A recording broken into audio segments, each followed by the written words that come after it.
The message didn't look like a confession at first. It read like the end of a relationship, short, detached, almost emotionless. No panic, no urgency, just a quiet finality, like someone closing a door and walking away without looking back. But buried between those lines was something else, something irreversible. And by the time people realized what they were reading, it was already too late. His name was Benjamin Best Nayerugo. Online, he was known as Killaboi, a young Nigerian cryptocurrency trader chasing success in the digital gold rush.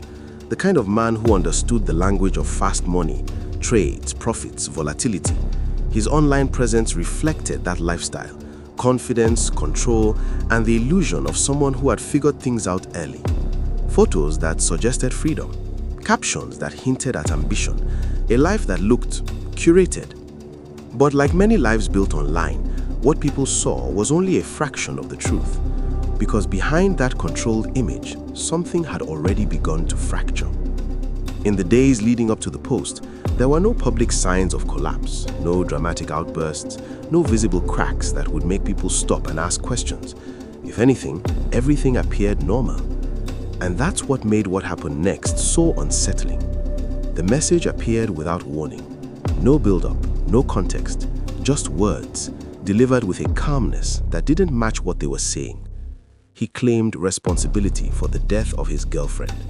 Not in a frantic, emotional way, not in the way someone overwhelmed by guilt might confess, but in a tone that felt measured, controlled, almost as if it had been written with an audience in mind.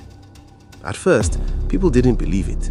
The internet has seen too much. Fake confessions, attention-seeking stunts, people pushing boundaries just to go viral. It's easy to dismiss something shocking when you've been conditioned to expect deception. But this felt different, because there was no attempt to soften it, no attempt to explain it away, just a statement. And then, silence. The woman he named, Augusta Osedion, was suddenly at the center of a growing storm.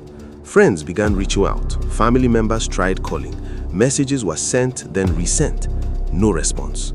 At first, there was confusion, then concern, and then, slowly, fear. Because the longer the silence stretched, the harder it became to ignore the possibility that the post was real. Authorities were alerted. What had started as a disturbing piece of text on social media quickly transformed into something much more serious, a potential crime scene without a visible location. And at the center of it all was a man who had already disappeared. Killaboi was gone. No immediate trace, no clear direction, just a digital footprint that seemed to end the moment the confession was posted. It was as if he had drawn a line between two versions of himself, the one who existed before the message and the one who no longer wanted to be found. That's when the story shifted, because this was no longer just about what he had said, it was about where he had gone. In today's world, disappearing is almost impossible. Every movement leaves a trace. Phone signals, transactions, surveillance cameras, digital logins. The modern world records everything, whether you want it to or not. But Killaboi seemed to understand that. Or at least, he tried to. Speculation began to spread quickly. Some believed he had fled the country. Others thought he was moving carefully, staying just ahead of any attempt to track him. There were whispers of calculated escape, of someone who didn't just react in the moment, but anticipated what would come next. And that raised the question that made the entire case even more disturbing. Why confess and then run? Because the confession changes everything. It removes doubt, it forces attention, it guarantees that people will look, will listen, will react. And in a world driven by visibility, attention is power. Within hours, his name was everywhere. What had started as a single post became a global conversation.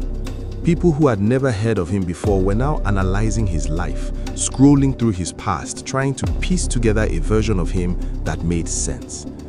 Every photo became a clue, every caption a potential warning sign. The internet turned into an investigation. Some users began tracking timelines, when he posted, where he might have been, who he interacted with. Others focused on his behavior, searching for patterns that might explain what had happened. Was there jealousy, control, hidden anger beneath the surface? Or was this something deeper, something harder to define? Because the tone of the confession didn't feel chaotic. It felt intentional. And that's what made it linger. Meanwhile, in the real world, the search continued. Authorities worked to reconstruct his movements, following whatever leads they could find. But with each passing day, the trail grew colder. The longer he remained out of sight, the more difficult it became to separate fact from speculation. And through it all, he said nothing. He moved through borders like a ghost, names changing, identities shifting, always just out of reach. After the murder of Augusta Onuwabagbe in 2023, Benjamin Best Nanyeriogo became one of the most talked about fugitives online. At first, it seemed like the story might end the way so many do, unresolved, forgotten, lost in the noise of the internet. But it didn't, because this wasn't just a man running. This was a man being hunted. In October 2023, he was captured in Sierra Leone under a false identity, Kanu Princeton Samuel. For a moment, it looked like it was over, until it wasn't. Weeks later, in November, chaos erupted, a prison break, and in the confusion, he slipped away again. Gone, again, and this time, the trail went cold. Months passed, no confirmed sightings, no verified location, just fragments, rumors placing him across continents, from West Africa to Asia, then the Middle East. But behind the scenes, something was closing in. Not the internet, not speculation, precision. Through coordinated tracking and biometric data, Interpol helped authorities lock onto a new identity, Toure Abdoulaye, a name hiding in plain sight, a life rebuilt on borrowed time, until February 2025. In Doha, thousands of miles from where it began, the search finally ended. Qatari authorities moved in, and this time there was no escape, no confusion, no second chance.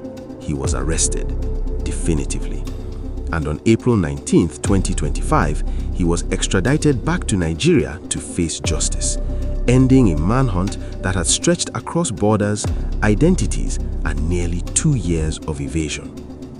But what lingers isn't just the arrest, it's how it began. A confession posted online, not whispered, not hidden, but delivered directly to the world. And for a time, it worked.